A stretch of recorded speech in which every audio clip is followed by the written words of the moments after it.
The brake pedal didn't just feel soft. It felt like stepping into a bucket of warm spit. Zero resistance. 1 second I was enjoying the throaty purr of a 289 V8 engine. The next, my right foot was pinned against the floor mat, and the speedometer was climbing past 60. I wasn't driving a car anymore. I was piloting a 3,000-pound unguided missile down the steepest grade of Route 9, straight toward the Devil's Elbow switchback. Don't let anyone touch your car until you hear this.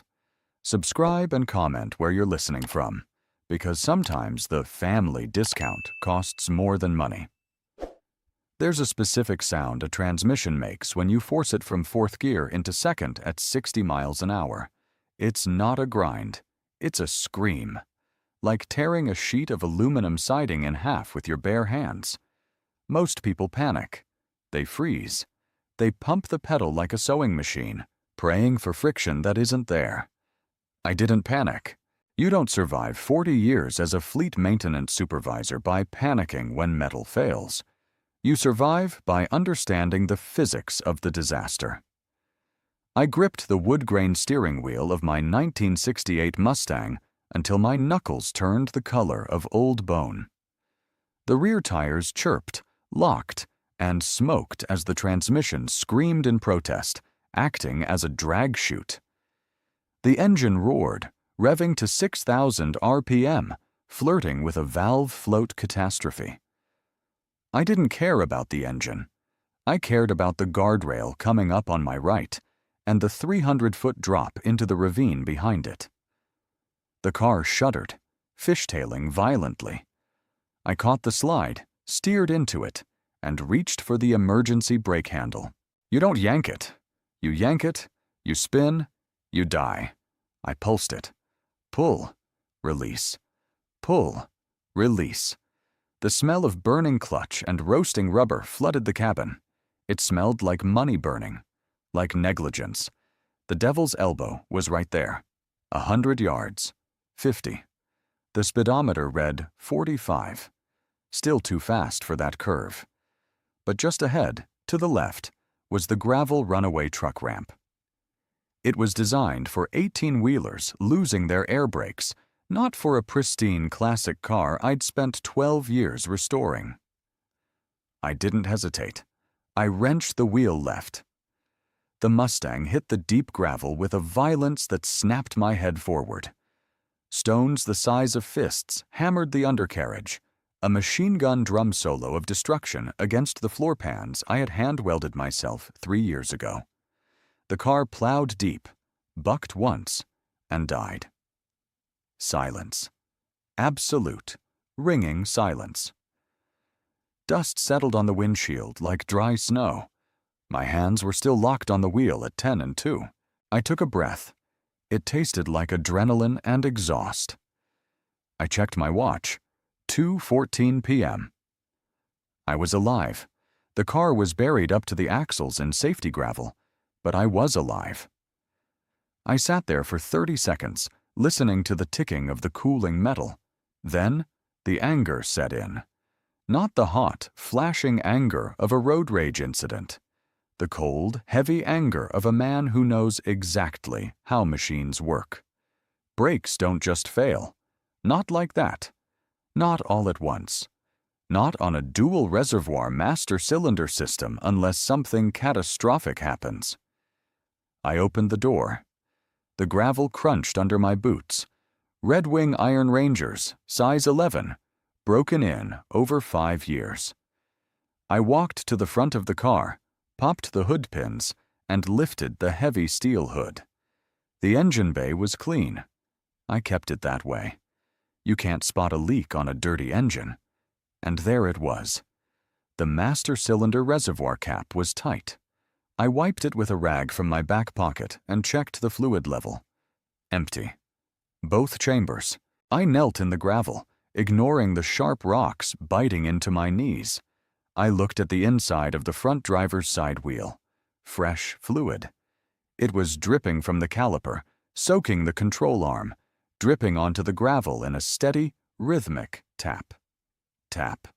Tap. I reached into my pocket and pulled out my mini mag light. I shined it on the bleeder valve. It wasn't sheared off. It wasn't cracked. It was unscrewed. Not a quarter turn. Not a vibration-induced loosening. It was backed out 3 full turns. You could see the clean threads where the grime had been wiped away by the tool that turned it. I stared at that valve. My brain tried to reject what my eyes were seeing. I had picked this car up at 9 a.m. this morning from Mac's Auto Service. Mac. Mackenzie. My friend of 20 years.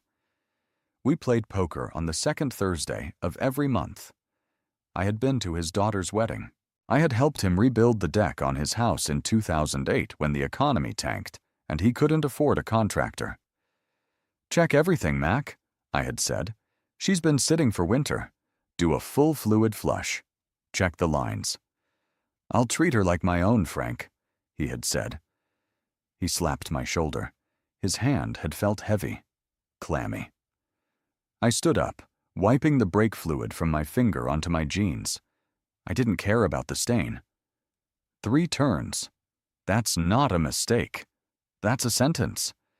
If I hadn't been a fleet supervisor, if I had been my daughter, Sarah, who borrows the car sometimes for weekend drives, I would be dead.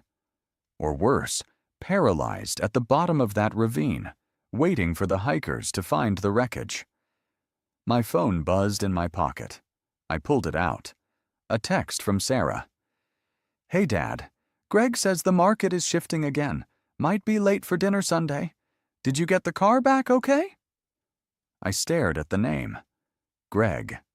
My son-in-law. The entrepreneur.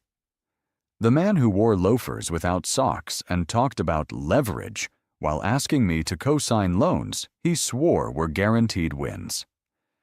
I looked at the car. Then I looked at the text. "Did you get the car back okay?" Greg never asked about the car. He called it the old clunker. He asked me 3 times last year why I didn't sell it and put the money into one of his strip mall developments. Dead equity, he called it. I put the phone away. I didn't reply. I walked back to the trunk. I opened it and pulled out my emergency kit. It wasn't a plastic box from Walmart. It was a steel toolbox I'd curated over 40 years. I took out a 3/8-inch box wrench and a bottle of DOT3 brake fluid. I always carried fluids. Old habits from the trucking days. If you can't fix it on the side of the road, you're just cargo. I crawled under the front fender. I tightened the bleeder valve. I felt the bite of the metal. It seated perfectly. The threads weren't stripped. There was nothing mechanically wrong with the caliper. It had been opened intentionally. I filled the reservoir. I pumped the pedal with my hand until I felt pressure build. I checked for leaks. None. I got back in the car. It took me 10 minutes to rock it out of the gravel trap. I abused the clutch. I didn't care. The clutch was replaceable. My life wasn't. I didn't call a tow truck.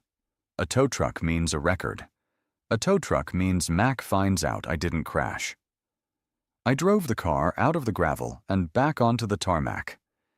I didn't turn toward home, and I certainly didn't turn back toward Mac's shop.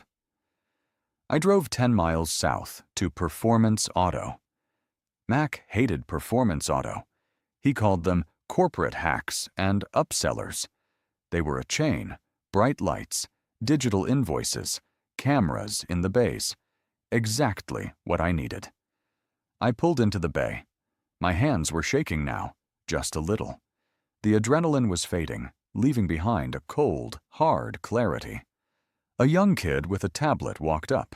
Name tag said, Jason. He looked about 12. "Help you, sir. Nice Mustang." "I need a lift inspection," I said. My voice sounded strange, like gravel grinding in a cement mixer. "Right now." "We're pretty booked, sir. Might be a wait." "I'm paying double the shop rate. Cash?" I reached into my wallet and pulled out $300 bills. "Put it on the lift. Don't touch anything.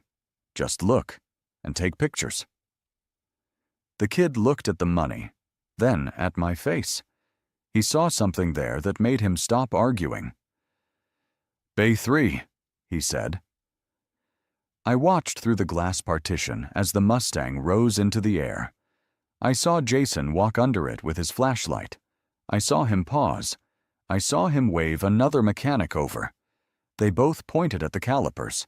Then they pointed at the rear drums. The manager came out 5 minutes later. He was holding a clipboard. He looked pale. "Mr. Frank?" "Tell me," I said. "Sir, did you drive this here?" "I did." "You shouldn't be alive," he said. He didn't say it dramatically. He said it like a fact. Front left bleeder was barely seated. Rear right line has a pinhole puncture that looks, well, it looks like an all punch, sir. It's clean. Too clean. "Document it," I said. "Every inch. High-resolution photos. Timestamps. I want a full forensic report on the condition of that braking system." "Sir, I have to legally tell you, I can't let you drive this car out of here." "I know," I said. "I'm not driving it. I'm leaving it here. Lock it inside. Do not let anyone near it but you." Is this a police matter?" he asked. "Not yet," I said. "Right now it's a family matter." I sat in the waiting room while they worked. The coffee was burnt and tasted like styrofoam. I drank it anyway. I needed the bitterness. I pulled out my phone again. I looked at Sarah's text. "Did you get the car back okay?" I typed a reply. My thumb hovered over the send button. I had to play this perfectly. If Mac knew I knew, he'd run. If Greg knew I was alive and suspicious, he'd cover his tracks. I typed, "Car is running great. Taking the scenic route home through the park. Signal is spotty. See you Sunday." I hit send. Then I called a generic taxi service. I wasn't going to use Uber where the digital trail was easy to find. "Where to?" the driver asked when I got in. "The bank," I said. I needed to follow the money. Mac didn't turn on me for fun. We'd traded Christmas cards for 2 decades. I knew his wife's allergies. He knew my late wife's favorite hymns. You don't throw 20 years of loyalty into a wood chipper unless you're desperate. I walked into my bank at 3:30 p.m. I went straight to the manager's office. I didn't have an appointment, but I had a 7-figure retirement account that I managed with the precision of a surgeon, so they made time. "Frank, good to see you," Mr. Henderson said. "Everything all right?" "I need a favor, Jim. Off the record." "You know I can't. I don't need you to break the law. I need you to use your industry contacts. I need to know the standing of Mac's Auto Service on 5th Street. Commercial liens, judgments, insurance status." Jim looked at me. He took off his glasses. "Frank, you know I can't give you specific balances." "I don't want balances. I want public record filings that haven't hit the papers yet. You have the LexisNexis terminal." "I don't." He hesitated, then turned to his keyboard. He typed for a minute. The silence in the room was heavy. I could hear the hum of the HVAC system. "Frank," he said softly, "Mac's shop lost its liability insurance 3 weeks ago. Non-payment." "What else?" "There's a lien filing from a supplier. Parts distributor. $12,000. Filed yesterday." "Is there anything personal?" Jim winced. "I shouldn't be seeing this, but there's a judgment pending. A private lender. High interest. Loan shark. Hard money lender. Rapid Capital LLC. They're aggressive. He owes $40,000. "40," I repeated. $40,000. That was the price of my life. $2,000 a year for 20 years of friendship. "Thanks, Jim." I walked out into the sunlight. It felt cold. I knew why Mac did it. He was drowning. But Mac isn't a killer. He's a mechanic. He doesn't wake up one morning and decide to sabotage a brake line. Someone had to give him the push. Someone had to offer him the life raft. I got back in the taxi. "Where to now?" "County clerk's office," I said. "It closes at 4:30. I had 40 minutes. I needed to see Greg's paperwork." Greg, the developer. He drove a Range Rover that cost more than my first house. He wore watches that were thicker than a hockey puck. But I'd seen the way he looked at the check when we went to dinner. He always fumbled for his wallet just long enough for me to put my card down. I walked into the records room. The clerk knew me. I did all my own title work for the fleet back in the day. "Hey, Frank, working on a new truck?" "Just checking some property records, Linda. The new development on Oak Street. Summit Heights." "Oh, that one," she said. She lowered her voice. "It's a mess, Frank. Foreclosure notices went out last week." "On the whole development?" "On the LLC. Gregson Properties. They're underwater. Way under. Can you pull the bankruptcy filings?" She clicked her mouse. "Chapter 11 filed. 2 days ago. Wait. No. It was withdrawn this morning." My pulse hammered in my neck. "Withdrawn?" "Yeah. Looks like they made a payment. Cleared the arrears on the primary note. $15,000 cashier's check." "15,000, I said. "Funny timing," Linda said. "Must have found an investor." "Yeah," I said. "Must have." I walked out. Greg was broke on Tuesday. On Wednesday, he pays $15,000 to stop a foreclosure. On Thursday morning, my brakes fail. I did the math. It wasn't hard. Greg knew my will. He was the executor, for God's sake. Sarah gets everything. But Sarah doesn't know a treasury bond from a scratch-off ticket. She trusts Greg. If I die, Greg controls the estate. My house, the stocks, the fleet pension, everything. He didn't need to kill me to get the money eventually. He needed to kill me now to save his development. I stood on the courthouse steps. I watched the traffic go by. People driving home to their families. People trusting their brakes. I felt a vibration in my pocket. Sarah again. "Greg wants to know if you want to bring the Mustang to the dinner on Sunday. He says he's got a friend who loves classics." A friend who loves classics, or a witness to testify that the old man was driving a death trap. I walked 4 blocks to an electronics store. I didn't go to the one in the mall. I went to the dusty independent shop near the bus station. "I need a voice recorder," I told the guy behind the counter. "Digital, small, high sensitivity." He put a black device the size of a lighter on the counter. "Activated by sound. Holds 40 hours. "I'll take it." "You want the protection plan?" "I am the protection plan," I muttered. I bought it. I tested it in the alleyway. I pinned it inside the breast pocket of my flannel jacket. It picked up the sound of a pigeon landing 10 feet away. Good. Now I needed to close the loop. I had the motive. I had the means. I needed the connection. I waited until nightfall. I took the bus to the industrial park where Mac's shop was. I got off a stop early and walked the last half-mile through the shadows. The streetlights were sparse here. The air smelled of diesel and damp cardboard. Mac's shop was dark. The main bay doors were closed, but there was a light on in the back office. I crept around the side, staying close to the cinder block wall. My knees hurt from the earlier impact, a dull throb that synchronized with my heartbeat.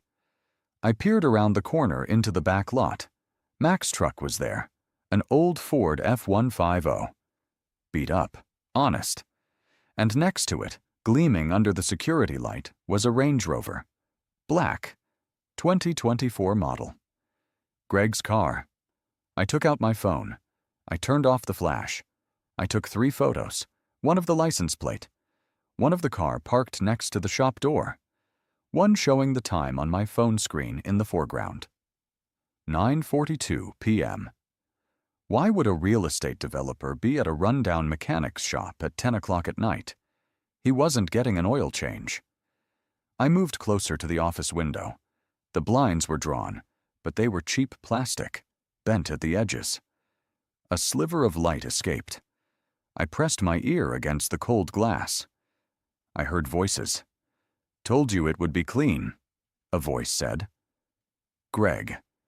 His voice was smooth, polished. The voice of a man who sells dreams he can't build. "I don't like it, Greg." Mac's voice. Rougher, shaky. "He's been my friend for 20 years. He's an old man, Mac. It happens. Old cars, old parts. Nobody looks twice. You get your 40 grand. You keep the shop. Your wife never knows about the loan shark. Everyone wins." If he got hurt? He didn't get hurt yet? Did you hear from him? No. He usually texts when he gets home. Maybe he took the long way. See? He's fine. Or he's, Either way, the money is in your bag. We're done. I was never here. I feel sick, Greg. Buy some Pepto-Bismol with the extra grand I gave you. Pull yourself together. If anyone asks, you service the car. It left in perfect condition. Driver error. Old man panic. Happens all the time. I heard a chair scrape. I pulled back into the shadows. The back door opened. Greg walked out. He looked immaculate in a navy blazer. He was carrying a leather briefcase. He tossed it into the passenger seat of the Range Rover. He paused for a second, looking around the dark lot. He looked right at the spot where I was crouching behind a stack of old tires. I didn't breathe. I didn't blink. He got in the car. The engine started with a soft, expensive hum. He backed out and drove away. I waited 5 minutes, then 10. I walked back to the bus stop. My hands were in my pockets. My right hand was wrapped around the voice recorder. I hadn't turned it on. I was too far away for the microphone to catch the conversation through the glass. I didn't have the confession on tape. Not yet. But I knew. I knew exactly how much my friendship was worth. $40,000. And I knew exactly how much my death was worth to my son-in-law. The price of a failed subdivision. I rode the bus home. The seats were hard plastic. The lights flickered. When I got into my house, it was quiet. The silence used to bother me after my wife, Martha, passed. Tonight, the silence felt like a fortress. I went to the kitchen. I poured a glass of water. I sat at the table where I'd eaten breakfast for 30 years. I looked at the calendar on the wall. Sunday. Dinner at my house. Greg has a friend who loves classics. I whispered to the empty room. I picked up a red marker. I circled Sunday. I wasn't going to call the police yet. If I called them now, it's my word against theirs. Mac would deny it. Greg would lawyer up. The evidence on the car was circumstantial. They could argue I tampered with it myself to frame them. No. I needed Mac to say it. To me. To the wire. I needed to break him. And then I needed to serve the roast beef. I slept 4 hours. When you're 71, sleep is a negotiation with your bladder and your memories anyway. But last night, every time I closed my eyes, I saw the guardrail rushing at me.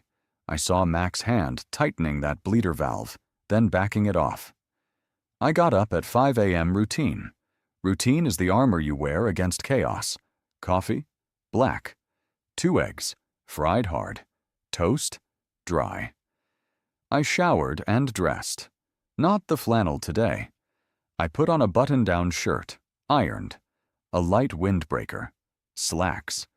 I needed to look like the Frank they expected. The slightly confused, retired grandfather. The mark. I placed the digital recorder in the shirt pocket. I tested it again. The fabric didn't muffle the sound. I walked to the bus stop. My pickup truck, a 2015 Silverado, maintained to factory spec, stayed in the driveway. I wanted them to think the Mustang was my only mode of transport yesterday. If I showed up in the truck, It raised questions. I arrived at Mac's shop at 8 a.m. sharp. Mac opened at 8. He was always punctual. The roller door was halfway up. I ducked under it. The smell of the shop hit me. Grease, ozone, stale coffee. It used to smell like home.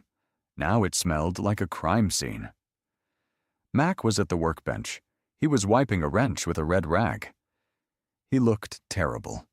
His skin was the color of wet dough. Dark circles hung under his eyes like bruises. He dropped the wrench when he saw me. It clattered on the concrete floor. A 5/8 snap-on. $40 tool, treated like garbage. "Frank!" His voice cracked. He scrambled to pick up the wrench. I didn't expect to see you." "Morning, Mac." I kept my voice breezy, a little loud. "Just walking by. Thought I'd stop in." He looked past me, scanning the parking lot. "Where's the Mustang? You drive it here?" "Oh no, left it in the garage today. My knees are acting up. Took the bus." He let out a breath. It was a sigh of relief so heavy it practically deflated him. "Oh, good, good." I walked closer. I leaned against the workbench, casually positioning my chest toward him. "You know, Mac, she felt a little funny yesterday driving home." Mac froze. He stopped wiping the wrench. "Funny? How?" "Brake pedal. Felt soft. Mushy." "Soft?" He wouldn't look at me. He was staring at a calendar on the wall. A calendar from a parts supplier featuring a girl in a bikini holding a shock absorber. Probably just air bubbles. Settling in. You know old lines. "Yeah," I said. "That's what I figured. But Mac, when I pressed it on the hill, it went to the floor." Mac flinched. Physically flinched. "To the floor?" "Yeah, scared the hell out of me. I had to pump it like crazy. Barely stopped at the bottom." "But you stopped?" He looked at me then. His eyes were desperate. He was checking for bruises, checking to see if I was a ghost. "I stopped. Just barely. I parked it. Didn't want to drive it again until I talked to you." Mac wiped his face with the greasy rag, leaving a smear of oil on his cheek. "Bring it in, Frank. I'll take a look. On the house. I'll fix it." "You use those premium pads I paid for, right? The ceramic ones?" "Of course. Only the best for you." "And the fluid? Did you flush it all?" "Every drop." I took a step closer. I was 2 feet from him. "Mac, it's weird though. Greg told me he saw the car yesterday. Said it looked great." "Greg?" Mac's voice went up an octave. "Yeah, he said he stopped by here." "Did he stop by here?" Yeah, briefly. Just to, ask about tires for his Rover." "Tires? He's got brand new tires." "Look, Frank, I don't know what to tell you," Mac snapped. He was cracking.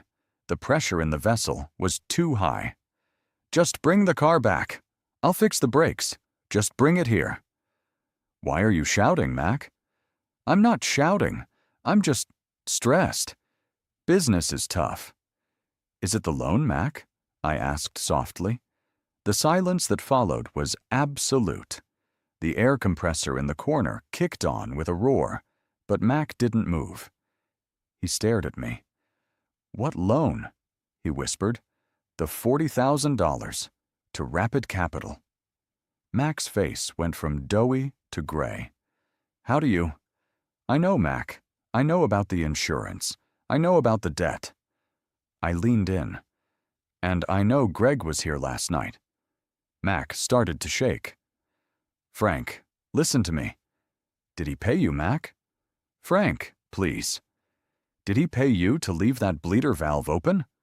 "I didn't open it," Mac blurted out. I didn't tighten it all the way. He said you wouldn't drive it far. He said you'd just get scared and sell the car. He wants you to sell the car." "He wants me to sell the car?" I repeated.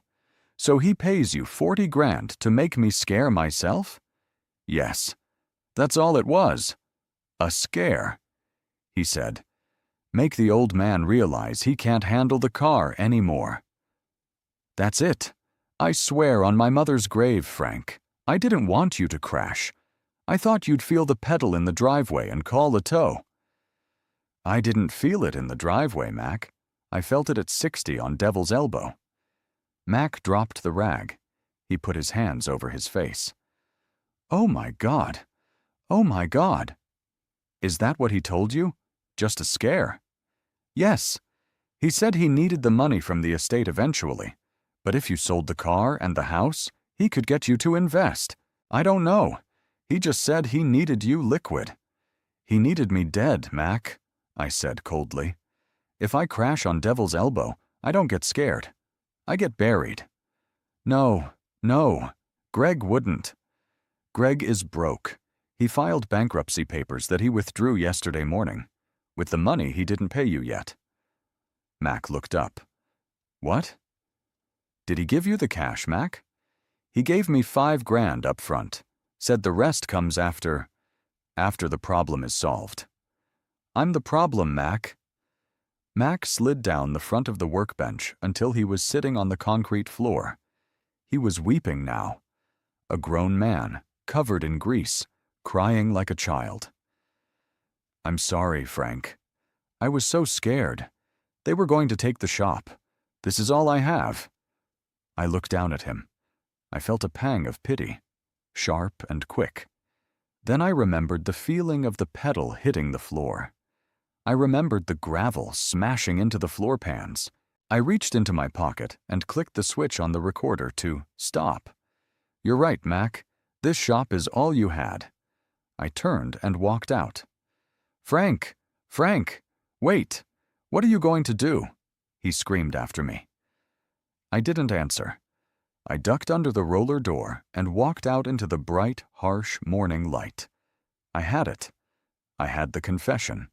I had the conspiracy. I had the link to Greg. Now I had to survive until Sunday. I took the bus straight to the copy center. I transferred the audio file to a cloud drive. Then I put it on 3 separate USB drives. One went into my bank safety deposit box. One went into an envelope mailed to my attorney, marked, "Open only in event of my death." The third stayed in my pocket. I picked up the forensic report from Performance Auto.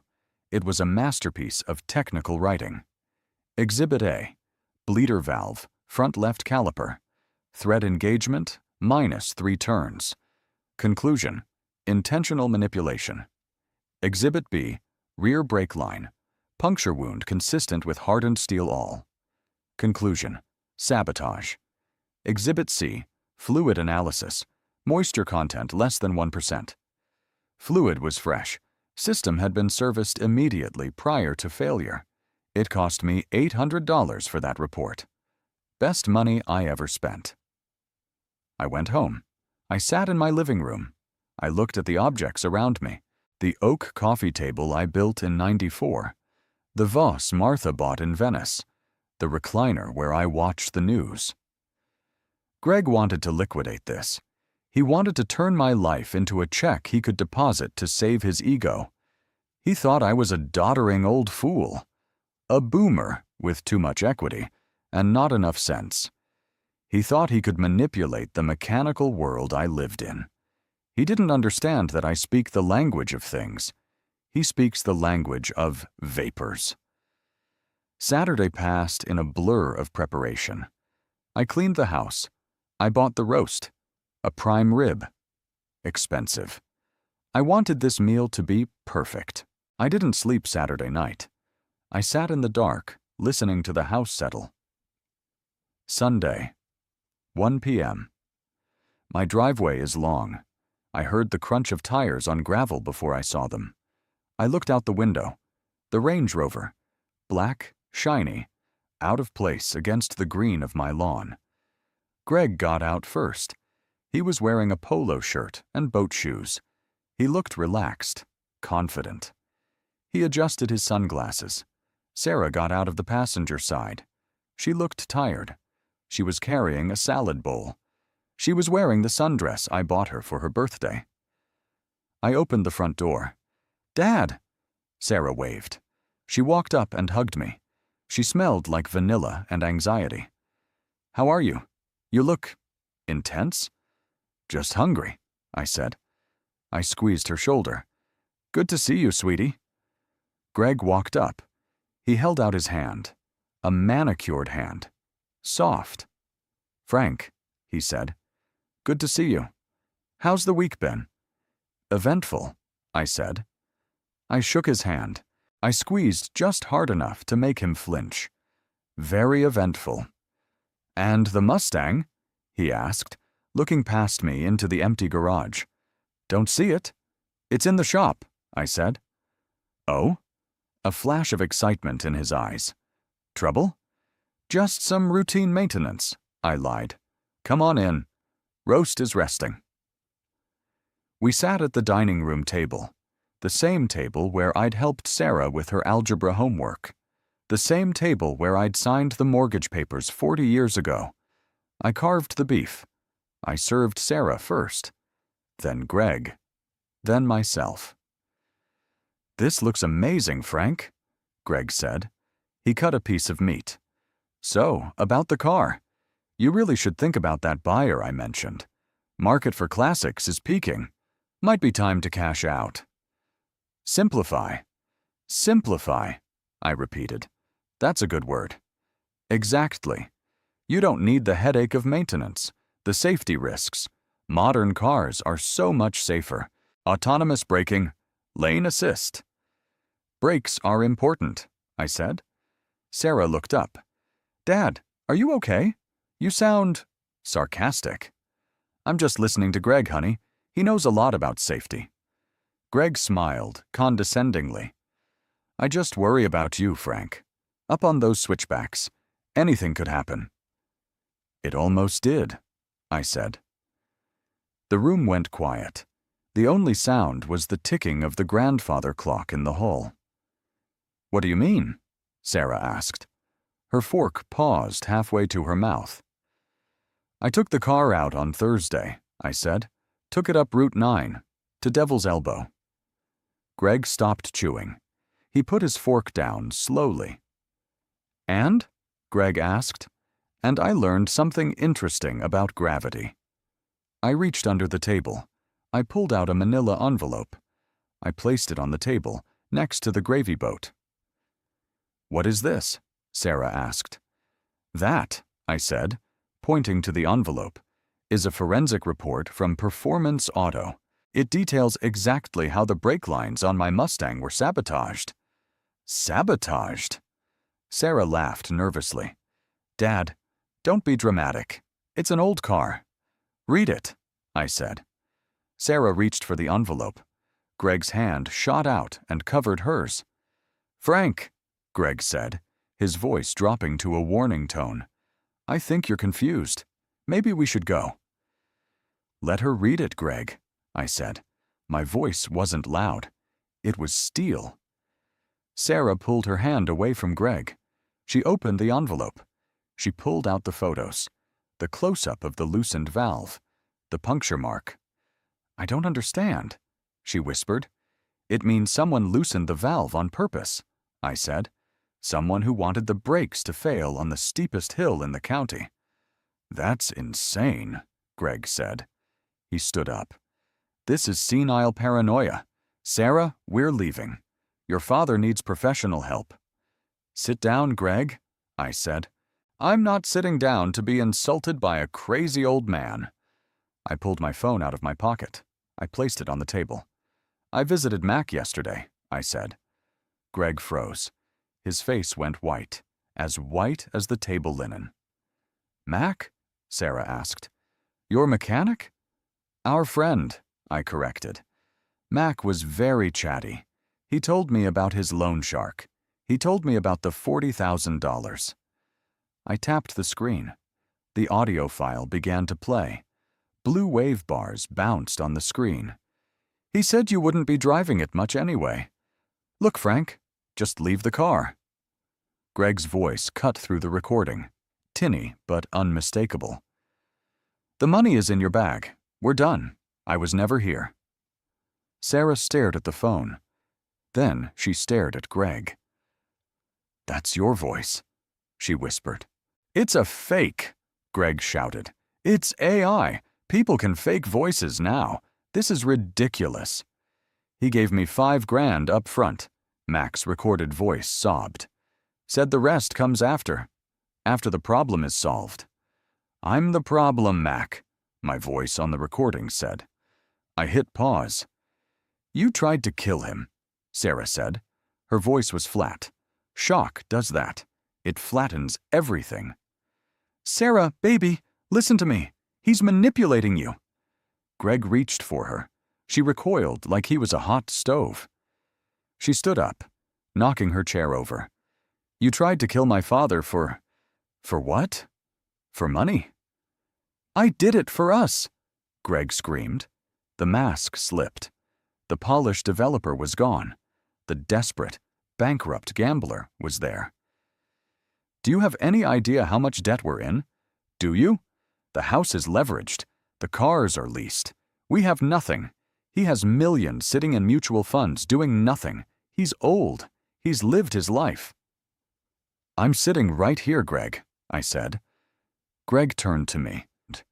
His eyes were wild. "You selfish old bastard. You hold on to every dime while we drown. You deserve to crash." He lunged. Not at me. At the phone. He wanted to destroy the evidence. He made it 2 steps. The kitchen door swung open. Detective Miller, Danny Miller's son, I'd known him since he was in diapers, stepped out. He was wearing a vest. His service weapon was drawn but pointed low. 2 uniformed officers were behind him. "Police!" Miller shouted. "Greg Thompson, get on the ground!" Greg skidded to a halt. He looked at the cops. He looked at the window. For a second, I thought he was going to try to jump through the plate glass. "Don't do it, Greg," I said. "It's double pain. You'll just bounce off." Shoulders slumped. He dropped to his knees. "Hands behind your head." Sarah was backing away, her hands over her mouth, tears streaming down her face. She wasn't looking at Greg. She was looking at me. "Dad," she sobbed. I stayed in my chair. I took a sip of water. My hand was steady. "It's okay, honey," I said. "It's over." They cuffed him. They dragged him out. He was screaming about entrapment, screaming that Mac was a liar. Miller paused by the table. "We picked up Mackenzie an hour ago, Frank. He's singing like a canary. Plea deal for accessory. He gave us the bank records, the texts, everything." "Thanks, Danny," I said. "You okay, Frank?" "I'm fine. Just disappointed in the roast. It's getting cold." The door closed. The sirens wailed, fading into the distance. It was just me and Sarah in the dining room. The overturned chair lay on the rug. The forensic photos were scattered across the table like grotesque playing cards. Sarah looked at me. She looked like a little girl again. Broken. "I didn't know," she whispered. "Dad, I swear to God, I didn't know." "I know you didn't," I said. "If I thought you knew, there would have been 4 cops.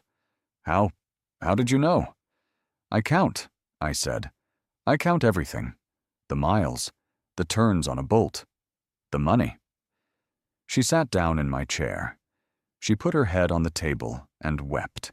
I didn't hug her. Not yet. I let her cry. She needed to cry out the illusion of her marriage. She needed to mourn the husband she thought she had. I sat there and watched the steam rise from the prime rib. $60 for the roast. $800 for the report. $40 for the recorder. The price of truth. 6 months later. The courthouse hallway has a specific smell, floor wax and despair. I sat on the wooden bench, waiting. I wasn't the plaintiff or the defendant today. I was just a witness. But really, I was the architect. Sarah sat next to me. She looked different. Thinner. Harder. She'd cut her hair short. No more expensive highlights. Just practical brown. She wore a suit she bought at Macy's, not the boutique stuff Greg used to put on the credit card. "You ready?" I asked. "I just want it done," she said. She checked her watch. A Timex. The divorce had been final last week. That was the easy part. Today was the criminal sentencing. Greg had pleaded guilty. Attempted murder, conspiracy, insurance fraud. His lawyer tried to argue financial distress as a mitigating factor.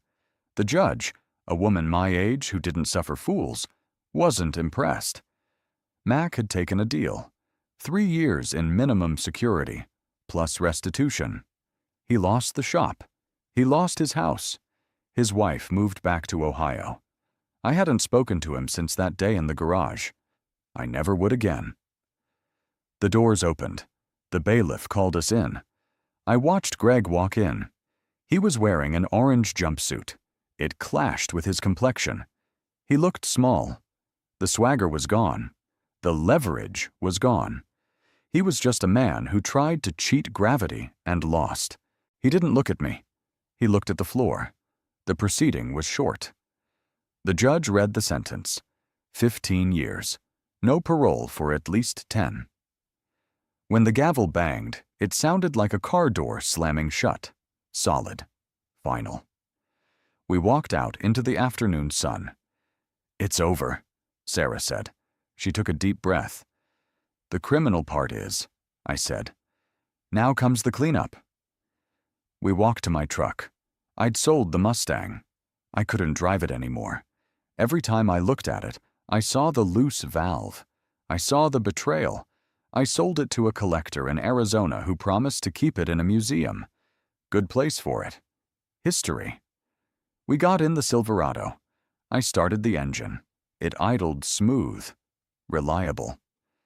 "Dad," Sarah said, looking out the window. "I'm sorry. About everything. Bringing him into our lives. Not seeing it." "You fell in love," I said. "Love makes you blind. That's why you have a father with a flashlight." She managed a weak smile. "I'm going to pay you back. For the lawyers. For the forensic report." "No, you're not," I said. "You're going to sign the trust agreement we talked about. The one that locks everything down? The one that says no future partner, husband, boyfriend, or guru gets access to the family assets without my signature. And after I'm gone, without a co-trustee's signature." "I'll sign it," she said. "Today." "Good." I put the truck in gear. "Where are we going?" she asked. "Home," I said. "I have to change the oil in the truck. It's been 3,000 miles. "Can I help?" she asked. I looked at her. She'd never changed oil in her life. She was 40 years old. "Yeah," I said. "You can hand me the wrench." We drove in silence. It wasn't an uncomfortable silence. It was the silence of a job finished. The house was quiet when we got back. I went into the garage. The smell of Gojo hand cleaner and oil greeted me. My sanctuary. I opened the top drawer of my tool chest. Every wrench was in its foam cutout. 3/8, 1/2, 5/8. Chrome vanadium steel. Cold. Honest. Tools don't lie to you. They don't borrow money. They don't sneak around at night. If a tool fails, it's because you used it wrong. I picked up the Torque wrench. Sarah stood in the doorway, watching me. "Dad?" "Yeah? Are we going to be okay?"